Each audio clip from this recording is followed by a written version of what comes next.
Hello, everybody. My name's Pam Warhurst from Incredible Edible.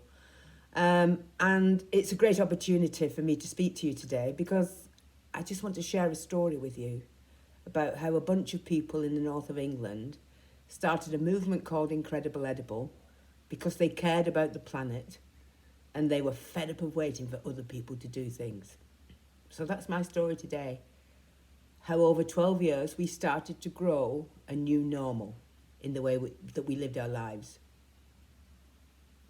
So how did it all start? Well, as with all good stories, it started on a train journey between London and Manchester.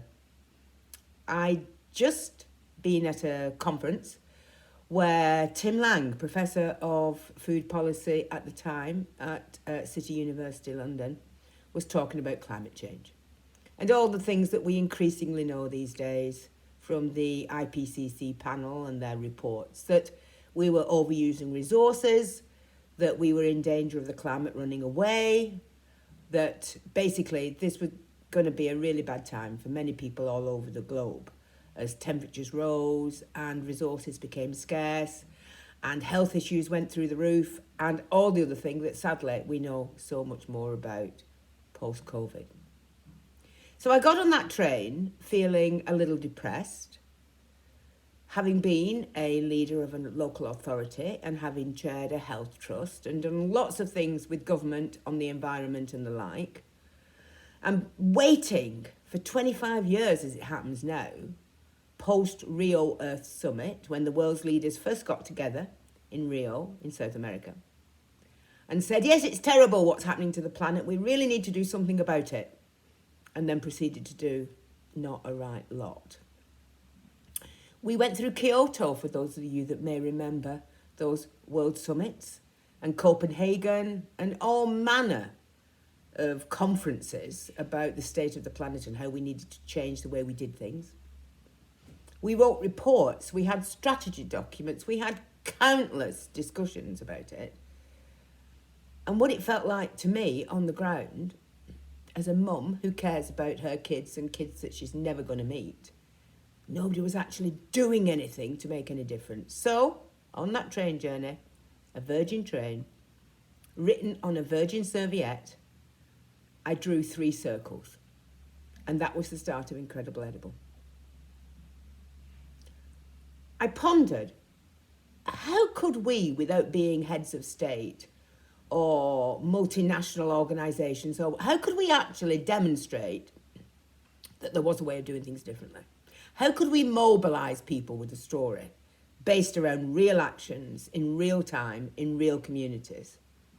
And it struck me as blindingly obvious that if we use the Trojan horse of food to kick off those actions, if we started to think about where local food came from, whether we had access to it, what we did with it, if we could grow it, what skills we'd need, if we started to think about that, the universal language of food, then just maybe we could come up with a plan in the place we call home, whether that's a neighbourhood, a city borough, a village, a town, wherever, starting with some small actions to demonstrate a different future.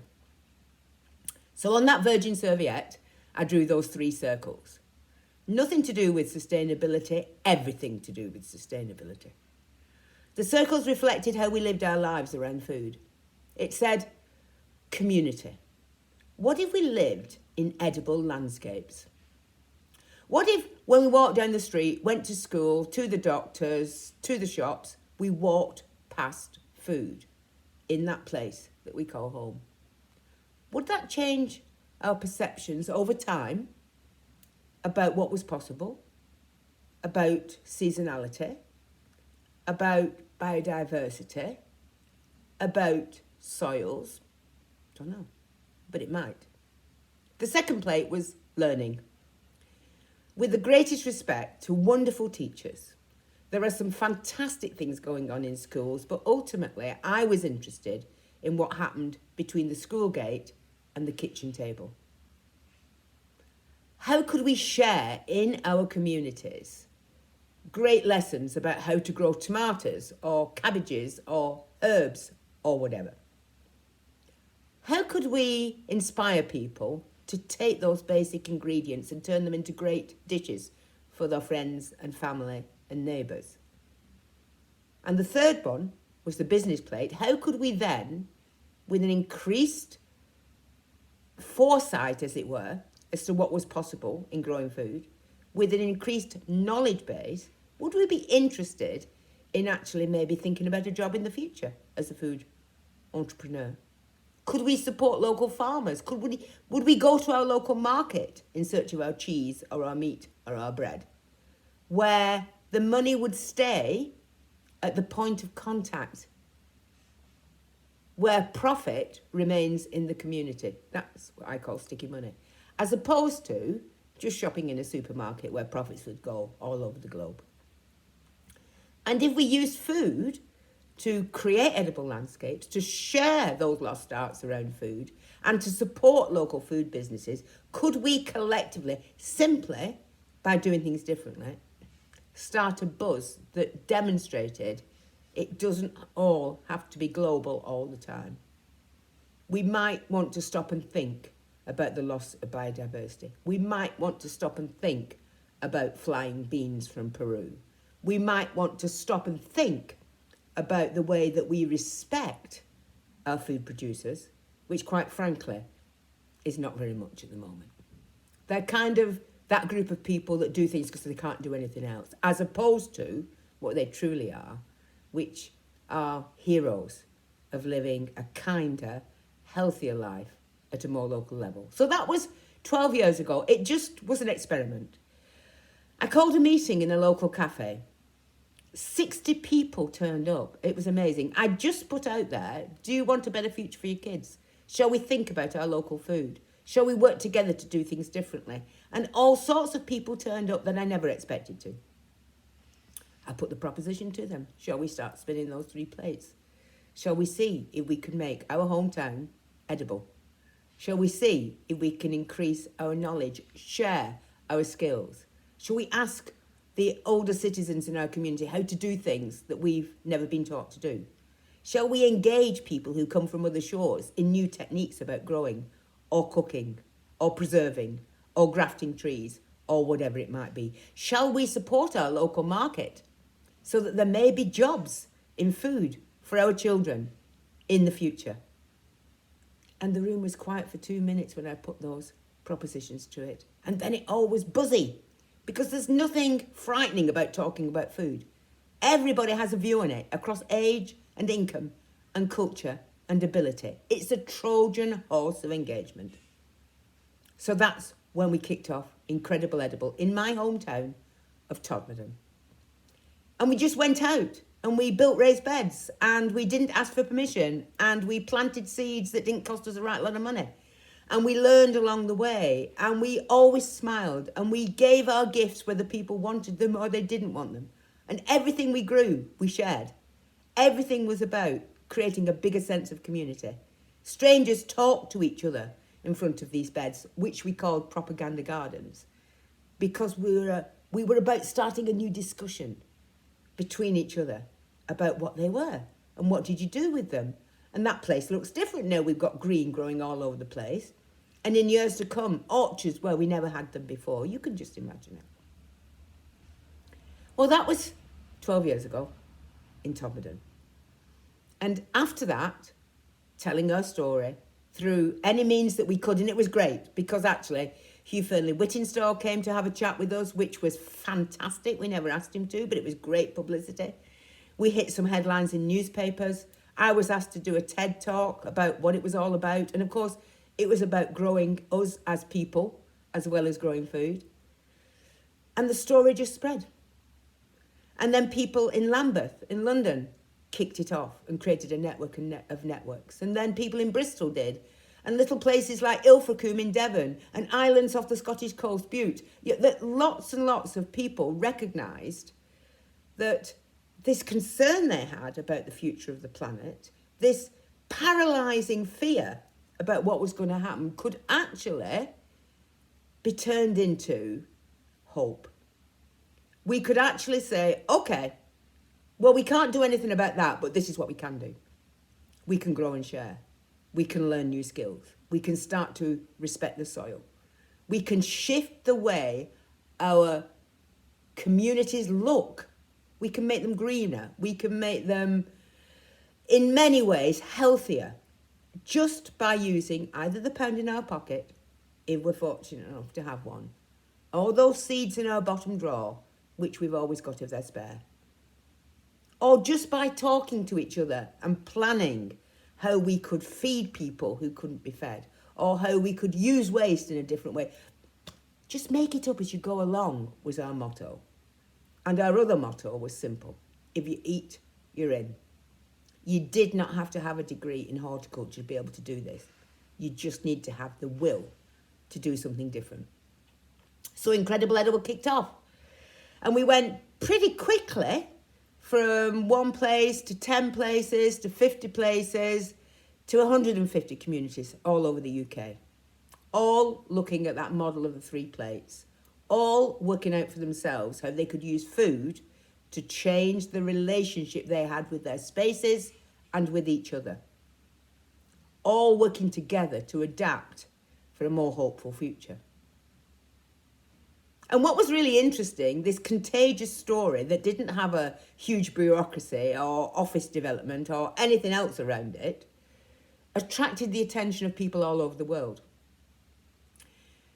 When the earthquake took place in Christchurch, New Zealand, 7 or 8 years ago, they came over.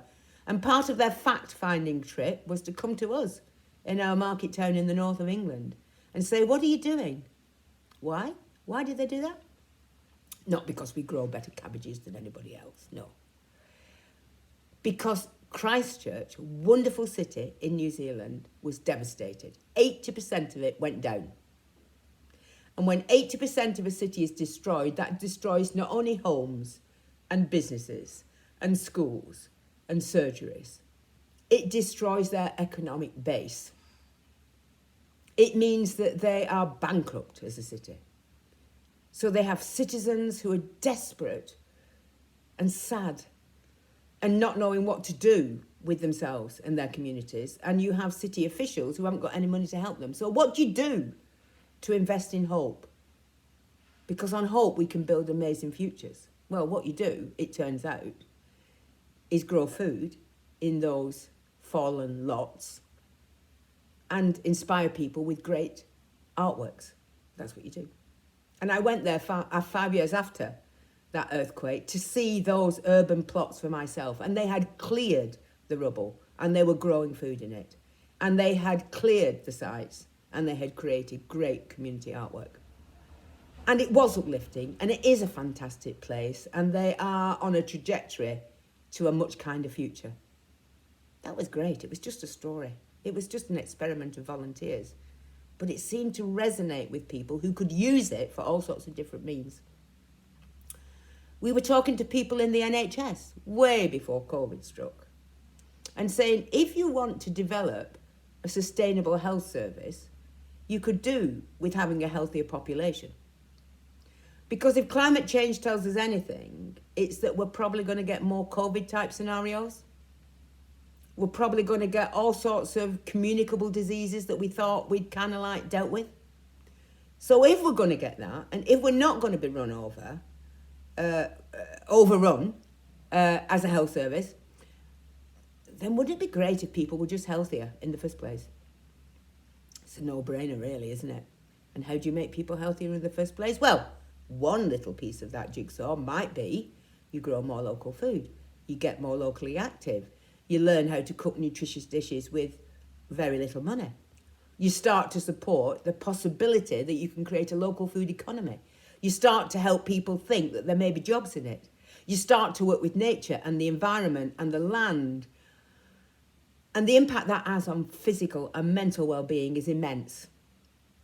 Just a little piece of a jigsaw, not the whole solution, but certainly has to be part of the bedrock of building sustainable healthcare. And we put that story out there.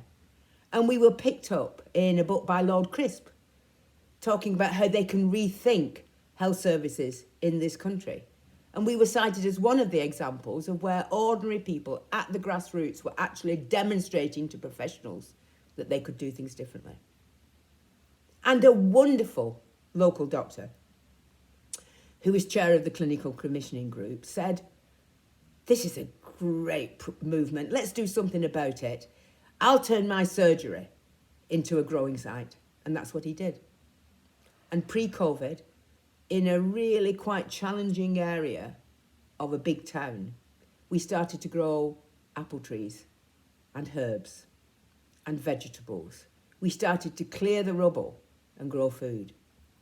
And within 2 months of kicking that off, with the help of social media, we had 50 people turning up. All ages, all cultures, a variety of skills. They weren't all growers. Some were great cooks, but some were just lonely. Some wanted to reconnect with their neighbours, and this was their springboard to doing that.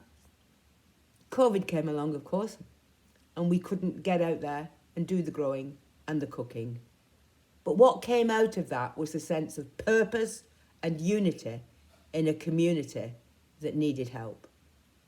Young people were on the point of launching a community with a big U in the middle, kitchen, where together we created great dishes from what we've been growing.